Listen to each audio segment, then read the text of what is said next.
안녕하세요. 저는 40대이고 결혼한 지는 5년 차랍니다. 세월 참 빠르다는 걸 한 살 한 살 나이 먹을 때마다 실감하고 있어요. 여러분도 그렇지 않으신가요? 제 사연을 말씀드리기에 앞서서 요즘 코로나가 다시 기승을 부리고 있던데 건강 꼭 잘 챙기시길 바랍니다. 남들 다 행복하게 휴가 가는 판국에 집에서 혼자 아프면 너무 슬프잖아요. 제게 딸아이가 있는데 이번에 잘 피해간다고 생각했으나 하필 코로나에 걸려서 정말 힘겨워했거든요. 그 모습을 보니 올 여름 휴가는 못 갈 것 같고 집에서 심심하니 미루던 제 사연을 적어보려 합니다. 그럼 제 사연을 시작해 볼게요. 제게는 하나의 꿈이 있었습니다. 꿈이라고 말하기에는 조금 거창한 느낌이 있지만 화목한 가정을 꾸려서 살고 싶은 욕심이 있었어요. 제가 늘 생각해 봤을 때 화목한 가정의 기준은 엄마는 집에서 살림을 해주시며 아이를 돌보고 아빠는 열심히 돈을 벌어오시면 그걸 감사하게 생각하는 자식이 있는 집, 딱 이런 기준이었습니다. 그러나 나이가 들면서 화목한 가정을 이루는 게 얼마나 어려운 건지를 알게 되었죠. 현실은 그렇게 호락호락하지 않다는 걸 알게 된 후 뭔가 결혼을 정말 할 수 있을까? 라는 생각이 들었어요. 솔직히 열심히 일을 해도 밑 빠진 독에 물 붓기 느낌으로 돈은 모이지는 않고 줄기만 했습니다. 그런 현실이 너무 아프기도 하고 허무하게 느껴지기도 했죠. 남들도 다 나처럼 사는 건지 나만 유독 힘든 건지 전 이런 생각을 유독 많이 했어요. 돈 때문에 가족들과 싸우던 집이 바로 저희 집이라서 돈과 가족이라면 치가 떨렸습니다. 부모님 두 분이 일찍 이혼하시고 엄마와 언니 저 이렇게 세 모녀가 함께 살았어요. 그러다 보니 금전적으로 늘 부족했고 여유가 없었죠. 안 그래도 여유가 없는데 언니는 늘 금전적인 사고를 치거나 본인의 힘으로 무언가를 해보려 하지도 않았습니다. 동생인 제가 다 감당을 해야 할 몫이었죠. 한 번은 그런 적도 있습니다. 몸이 너무 아파서 병원에 가야 할 것 같은데 움직일 수조차 없었죠. 고열이 났는데 아무래도 열이 심하게 나니 오한도 심하게 오고 온몸이 녹아내릴 것 같은 상태로 살겠다고 병원을 가려 했는데 지갑에 카드와 현금이 없는 겁니다. 그 지갑을 부여잡고 얼마나 울었는지 몰라요. 아픈 것도 서러운데 동생인 제 지갑에 손을 대서 카드와 현금을 싹 가져간 언니를 보고 있자니 많은 생각이 들었죠. 그런 언니를 감싸돌기만 하는 엄마도 미웠고 그저 저 하나만 이 가족 구성원에서 고생하는 것 같은 느낌이 들어서 독립해버렸어요. 제가 없어져야 눈에 보이지 않아야 알아서들 살겠구나 싶어서 독하게 마음먹고 핸드폰 번호까지 바꾼 뒤 타지로 떠났습니다. 연고도 없는 타지로 떠난다는 게 쉽지 않은 선택이었지만 제게 늘 은인 같은 분이 한 분 계셨죠. 그분 도움으로 금전적으로 급할 때마다 급한 불을 끌 수 있었는데 그분이 사는 그 지역으로 떠났습니다. 오히려 너무 좋았던 게 심적으로는 안정이 되니 제가 볼 수 있는 시야가 넓어지더라고요. 그곳에 가서 털을 잡고 은인 같은 그분의 도움으로 이것저것 배우며 저 스스로를 성장시킬 수 있었습니다. 참 많은 걸 할 줄 아셨던 분이고 손재주도 남다르셨는데 저희는 함께 네일아트샵을 오픈하기로 했어요. 새로운 곳에서 새로운 사람과 새로운 직업으로 살아가는 이 삶이 너무 좋았습니다. 제가 마음의 여유가 생겨서인지 손톱 기본 케어를 하러 오신 남자 고객과 눈이 맞았네요. 요즘은 깔끔한 걸 선호하는 남성분들도 네일샵에 오셔서 기본 케어를 많이 받으시는데 그중 한 사람이던 제 남편에게 첫눈에 반했습니다. 손이 꽤 거친 듯 느껴졌지만 거친 손에서 그간 살아온 세월이 담겨져 있었고 그 사람의 말투와 목소리에는 다정함이 묻어났죠. 은인 같은 샵 대표님이 이런 제 마음을 가장 먼저 눈치채셨고 저희 두 사람을 아주 적극적으로 밀어주셨습니다. 그 덕분에 연애를 시작하는 게 어렵지는 않았어요. 다만 너무 설레서 하루 종일 심장을 부여잡고 살았답니다. 이렇게 누군가를 사랑해본 게 언제인지 기억조차 가물가물하던 때 나타난 이 사람은 정말 제게는 행운 같은 존재였어요. 저희는 불같이 사랑했고 7개월 연애 끝에 결혼했습니다. 결혼할 때 오랜만에 친정집에 가서 엄마와 언니를 봤는데 여전히 달라진 모습이 보이지 않았고 그냥 통보식으로 결혼을 한다고 말만 했네요. 솔직히 남편에게 보여주기도 싫었지만 A란 게 있으니 인사를 시켰습니다. 그 와중에도 뭐하는 사람인지 한 푼이라도 뜯을 수 있는지를 먼저 체크를 하는 둘의 모습에 정이 그냥 뚝 떨어지더군요. 저희 집은 그렇게 대충 넘어가는 듯 인사를 했고 시댁으로 갔을 때는 분위기가 사뭇 달랐죠. 남편은 제게 늘 말했던 게 친형이 하나 있는데 본인과 너무 비교가 돼서 어릴 때부터 서로 비교 대상이었다고 했었습니다. 그래서 궁금했는데 실제로 보니 아주버님은 정말 제 남편과의 이미지부터가 다르셨죠. 아주버님은 흔히 말하는 모범생으로 어려서부터 늘 공부만 하던 사람입니다. 공부가 인생의 전부라고 생각하는 사람이었죠. 그렇다 보니 성공을 안 할래 안 할 수가 없었고 직업이 피부과 의사였어요. 심지어 본인 개인 병원을 오픈했으니 정말 성공한 삶을 살고 계셨죠. 사람이 똑똑하고 볼 일이라고 같은 형제인데 남편의 인생과는 정말 달랐습니다. 저희 남편은 평범한 회사원이었고 재산을커녕 빚이 조금 있었죠. 그러나 그런 남편을 전 사랑했기에 결혼을 선택했어요. 사실 아주버님이 특이 케이스인 거지 저와 제 남편 같은 상황이 특이 케이스는 아니잖아요. 남편과 제가 결혼한다고 하니 아주버님은 아주 묵직한 목소리로 짧고 굵게 말씀하셨습니다. 축하해요. 내가 원래 말이 별로 없고 무뚝뚝한 편이니까 오해하지 말아요. 아, 네. 그럼요. 편하게 하세요. 승준이 너 필요한 거 있으면 카톡으로 목록 보내줘. 결혼 선물로 형이 사줄게. 집 사줘. 그럼 집. 그러게. 정말 집은 어떻게 구하려고? 그니까 형이 해줘. 가만히 이들의 대화를 들어보니 아주버님이 시묵을 살고 있는 시댁집도 사주셨고 심지어 저희 남편에게도 금전적인 도움을 꽤 주고 있는 듯 했습니다. 굉장히 멋진 형이구나 싶었죠. 농담 반 진담 반으로 했던 저 말에 덜컥 전셋집 하나를 구해주셨기에 정말 깜짝 놀랐어요. 저는 이걸 받아도 되는 건가 싶어서 남편에게 물었죠. 여보, 집을 이렇게 받아도 되는 거야? 아무리 형이라고 해도 그렇지. 괜찮아. 우리 형 돈 진짜 많아. 저 인간 아마 죽을 때까지 매일 돈 써도 다 못 쓰고 죽을 거야. 어? 아무리 그래도 형인데 너무 말이 심한 거 아니야? 뭐가 심해 사실인데 엄마랑 나를 매번 도와줬어. 형은 여유가 되니까. 아, 그렇구나. 그래도 따로 인사라도 드려야겠어. 너무 큰 돈이잖아. 덜컥 집을 받았고 감사한 마음이 컸지만 또 한편으로는 이래도 되는 건가 싶었습니다. 뭔가 부담스럽기도 하고 조금 그랬죠. 어쨌든 결국 받고 결혼도 했고 감사 인사도 드렸어요. 남편과 저는 한 2년 동안은 아이 없이 신혼으로 지낼 생각이었습니다. 신혼생활이 꽤 즐겁고 행복하더라고요. 그런 생활에 힘입어 저는 신혼을 즐겼죠. 그런데 행복도 잠시 남편의 행동이 점점 수상하게 느껴지기 시작했어요. 생전 안 하던 행동들을 하기 시작했고 제 눈에 보였습니다. 우선 남편은 운전을 오래 하는 걸 정말 싫어해요. 온몸이 쑤시고 힘들다면서 갑자기 취미로 드라이브를 하며 경치 좋은 곳에 내려서 사진을 찍겠다고 했죠. 그래서 전 나쁘지 않은 취미이니 함께 하자고 말을 했습니다. 나 주말부터 취미 활동할 거야. 새로운 취미가 생겼거든. 우리나라도 아름다운 곳이 참 많은데 내가 너무 안 가보고 산 것 같아서 드라이브 할 겸 갔다가 경치 좋은 곳 나오면 내려서 사진도 찍고 그럴 거야. 아, 그래? 근데 당신 운전 오래 하는 거 싫어하잖아. 나도 같이 가자 그럼. 운전 번갈아 하면서 하면 더 좋지 않나? 취미 활동은 혼자 해야지. 당신도 취미 활동을 찾아서 해봐. 나랑 같이 하려고 하지 말고. 운전하는 거 싫어해서 툭 하면 운전대 넘기던 사람이 갑자기 드라이브를 한다니 이상하네? 나는 왜 같이 가면 안 돼? 그냥 머리도 식히고 혼자 생각할 것들 정리도 하고 그러려고 그러지. 남편은 이런저런 핑계로 저와 함께하길 거부했습니다. 취미활동 자체도 이상한데 어디든 늘 저를 데리고 다니던 사람이 어떻게든 저를 놓고 가려는 게 보이니까 수상했어요. 분명 뭔가가 있다는 촉이 딱 왔죠. 설마 바람을 피는 건가 싶어서 네이버에 검색도 해보고 외도 증거를 어떻게 잡을 수 있는지 알아보고 했지만 딱히 잡히는 게 없었습니다. 심증만 딱 있는 상태로 이도저도 못하고 있었는데 꼬리가 잡혔죠. 하루는 남편이 입고 나간 옷이 아닌 새 옷을 입고 들어왔더라고요.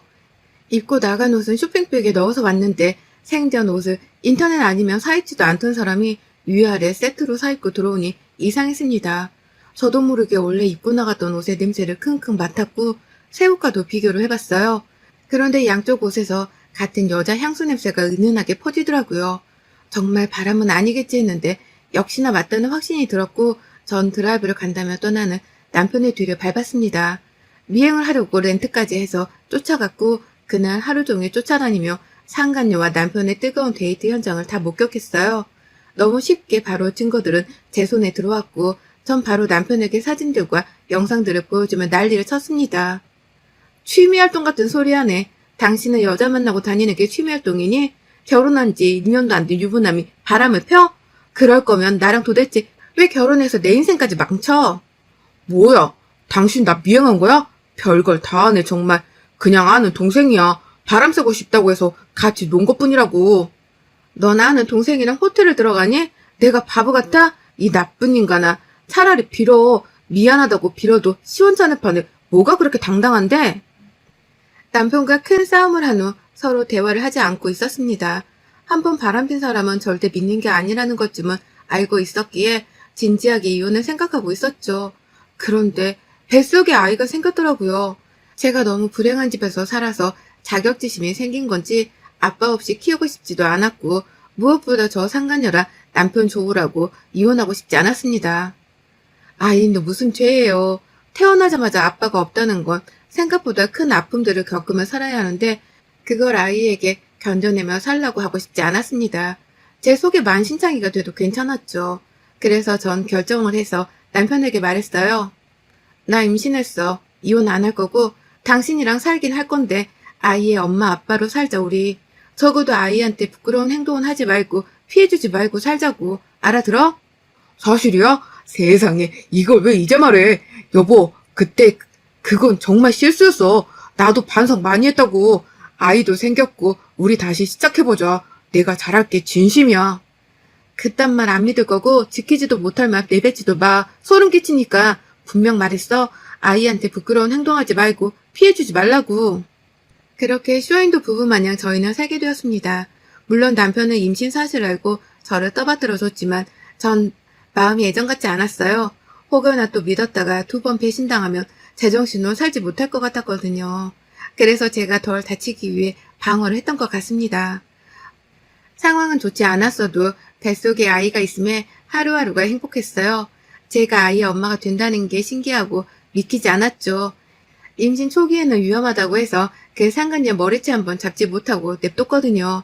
그런데 임신 중기쯤 되었을 때 이것들이 아직도 만나고 있는 걸 알고 제가 현장을 덮쳐서 머리채를 뜯어버린 적이 있었습니다. 이때 시모로 대동해서 함께 갔는데 시모는 오히려 제게 그러더군요. 아유 그만해라 너도. 나는 우리 승준이가 왜 바람 폈는지 알 것도 같은데 넌 모르겠냐? 어? 여자는 자고로 저렇게 여리여리하고 청순해야지 남자들이 뻑하는 거야. 너처럼 두세고 잡아먹을 기세면 어떤 남자가 좋다고 하겠어? 안 그러냐? 어머님이 임신했는데 남편이 바람펴도 그렇게 말씀하실 수 있어요?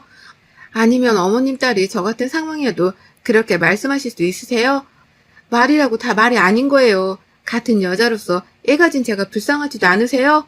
이 몸으로 남편이랑 바람난 저것 머리채나 잡고 있는데? 그게 싫으면 갈라서야지 어쩌겠냐? 네가 얼마나 매력이 없으면 우리 아들이 한눈을 팔겠어. 그러게 여자로서 아내로서 잘 좀 하지 그랬니? 사이가 이런데 얘는 대체 어떻게 생겼나 몰라. 시모 때문에 상간녀 앞에서 오히려 더 모욕을 당하고 수치스러웠습니다. 그렇지만 뱃속에 있는 아이를 지키기 위해서라도 전 강해져야 했어요. 절 비웃고 있는 상간녀에게 성큼 다가가 말했습니다. 야, 내 남편 건들지 마 뭐. 나는 이딴 소리 안 해. 건들 거면 건들고 데리고 놀려면 놀아. 근데 네가 모르는 게 있는데 허우대만 멀쩡한 속빈 강정이야. 네가 뭘 뜯어먹으려고 해도 뜯어줄 게 없다고. 그러니까 재미 좀 봤으면 딴 놈 찾아가라. 여기서 헛발질 하지 말고. 그게 아니라 남편 뺏길까봐 무서운 거 아니고? 남편이 남편 같아야 뺏기면 눈물도 나지. 저놈이랑 네가 살아봐. 원하면 뭐 일주일 대여해줄까? 빌려갈래? 말만 해. 이렇게 몰래 만나다 걸리는 저급한 행동하지 말고 니들이 저급한 수준이면서 왜 나까지 저급하게 만들려고 하니? 기분 더럽게. 상간녀에게 제대로 말을 해주긴 했지만 집에 돌아와서 한참을 울었습니다. 그 후 출산하고 아이를 키우는 데에만 집중해서 살았어요. 그렇게 1년이 흐르고 2년이 흐르고 이 인간과 이렇게 산 지도 어느 5년차가 다 되어갈 때쯤 큰 사건이 터졌습니다. 아이가 태어난 후 딸아이가 너무 예뻐서 그런지 퇴근하면 바로 집에 와서 딸아이랑 놀아주고 주말에도 함께 여행을 가는 가정적인 사람으로 변하긴 했어요. 가슴에 큰 상처가 있었지만 아이에게 최선을 다하는 모습에 조금은 안도를 했던 것 같습니다. 상처를 묻고 그렇게 살아가고 있었고 드디어 남주기 아까웠던 아주버님이 결혼한다며 만나는 분을 소개해 주기로 했죠. 꽤 기대가 되었습니다. 워낙 좋은 분이니 좋은 사람을 만날 거라는 확신이 있었고 제게 형님이 생기는 거니까 좋았어요. 남편에게 슬쩍 아는 게 없는지 물어봤는데 전혀 모르더라고요. 온 가족의 기대 속에 아주버님은 결혼할 분을 시댁으로 데리고 왔고 저는 그 여자를 보자마자 너무 놀라서 손에 들고 있던 접시를 떨궜습니다. 그 여자는 저를 지긋지긋하게 괴롭히던 남편의 상간녀였죠. 당연히 시모와 남편도 놀랬겠지 싶어서 그들을 봤는데 놀라지도 않고 태연하게 처음 보는 척 인사를 나누더라고요. 어서 와요. 오느라 힘들었죠? 뭘 좋아할지 몰라서 이것저것 차리긴 했는데. 어머, 어머님. 진수랑 성찬이가 놀러왔다. 깜짝 놀라겠어요. 진수 성찬이 따로 없네요. 유머도 대단하셔라. 앉아요, 얼른. 지금 이게 뭐 하는 거예요? 둘이 이러고 있는 걸 보니 속이 뒤집히고 어이가 없어서 제가 딱 한마디 했더니 남편이 바로 저를 끌고 방으로 들어가더군요. 이거 놔, 왜 이래? 대체 이게 뭐 하는 짓이야, 지금? 당신만 입 다물면 아무 문제 없다고. 그냥 결혼하게 냅둬. 나 어차피 저 여자랑 이제 아무 사이도 아니니까. 너 미쳤니? 너랑 바람 펴서 우리 집 파탄 나게 할 뻔한 그 여자를 형수로 모시고 난 형님으로 모시고 살자고? 너 돌았어?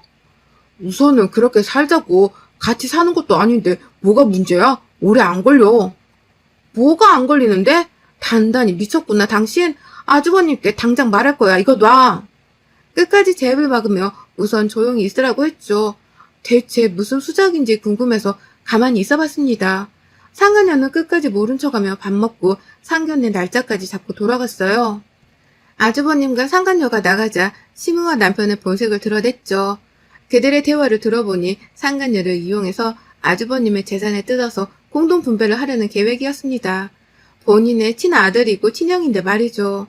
아주버님이 너무 착한 편이고 상간녀에게 푹 빠져있기에 뭐든 해줄 거라는 확신이 있던 거예요. 정말 나쁜 사람들이죠. 전 당연히 이 상황을 두고 볼 수 없었고 아주버님을 따로 만나서 폭로했습니다.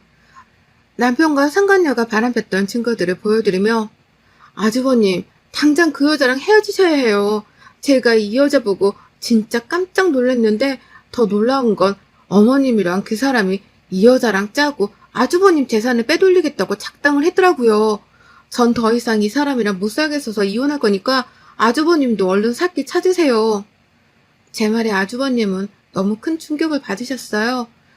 그 착한 손둥이가 얼마나 분노했고 배신감이 컸으면 이에 악물고 말씀을 하셨죠. 이혼을 왜 그냥 해줘요? 저것들 싹 다 가만 안 둘 거니까 그렇게 알아요.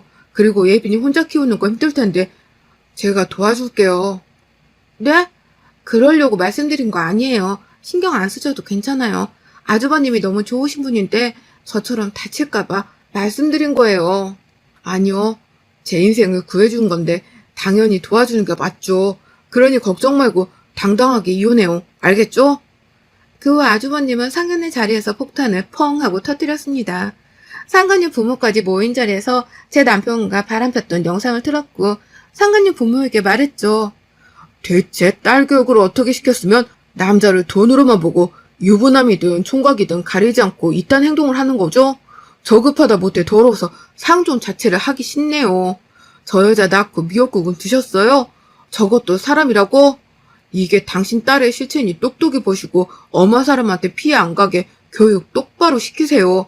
그리고 이건 내 선물이니까 먹고 사람 좀 되길 바란다, 최연수 너. 아주버님은 간마늘을 그 여자 얼굴에 던져버렸어요. 마늘 먹고 사람 좀 되라고 말이죠. 이어 충격받은 상간녀 엄마는 뒷목 잡고 아빠께서는 뺨을 아주 시원하게 내리치더군요. 넌 내 자식 아니다. 대체 언제 정신 차릴 거야? 언제까지 유부남 등쳐먹고 살 거냐고. 안 그런다고 약속했잖아. 2번 다시 연락하지 마라. 넌 내 자식 아니니까. 그렇게 상간녀는 부모에게 버림을 받았고 아빠는 무서운 건지 무릎 꿇고 싹싹 빌더군요. 그런 상간녀를 발로 확 차버리고 부모는 떠났습니다. 떠나는 길에 상간녀가 정신을 못 차리는 것 같길래 물병에 담긴 물 한 통을 부어줬어요. 아우, 마늘 냄새. 그걸 먹어야 사람 되는 거지? 무슨 팩하는 것도 아니고 바르고만 있니? 그러게 적당히 까불었어야지, 연수야. 인생은 그렇게 사는 게 아니야. 알겠어? 그 후 아주버님 지인 변호사의 도움을 받아서 이혼을 전문적으로 하게 되었습니다. 또 아주버님은 그간 남편과 시모에게 지원하던 모든 것을 뺏었어요. 그중 하나가 시모가 살던 시댁집인데 이걸 빼버리고 저희가 살던 집도 아주버님이 해주셨는데 같이 빼버리니 이것들이 오갈 데가 없어진 거죠. 감사하게도 전 딸아이와 함께 살라고 집을 따로 구해주셨고 제 명의로 주셨습니다. 덕분에 아이와 새 출발하기가 수월했어요. 아주버님 너무 감사해요. 앞으로는 꼭 행복만 하셔야 해요. 저런 불려시 같은 것들한테 당하지 마시고요. 제가 다 고맙고 미안해요. 예빈이 클 때까지라도 제가 꼭 책임지고 지원해 줄 테니 그런 부분은 걱정하지 말고 살아요. 내 인생 구제해준 보답이라고 생각하고. 정말 아주버님은 몇 년이 지난 여태껏 제 딸아이에 대한 지원을 아낌없이 해주고 계세요. 본인은 비혼으로 살 거라며 제 딸아이 성장하는데 많은 도움이 돼주고 싶다고 하시더군요. 결국 저랑 아주버님은 이렇게 해피엔딩으로 끝을 마무리했고 시모와 남편은 원룸 하나 구해서 둘이 살고 있는 딱 주제에 어울리는 엔딩으로 끝을 내게 되었습니다. 다행인 건지 눈치가 있는 건지 딸아이가 아빠를 찾지 않아서 저희 두 모녀는 서로를 의지하며 잘 살아가고 있어요. 여러분의 생각은 댓글로 남겨주세요. 오늘도 시청해주셔서 정말 감사합니다.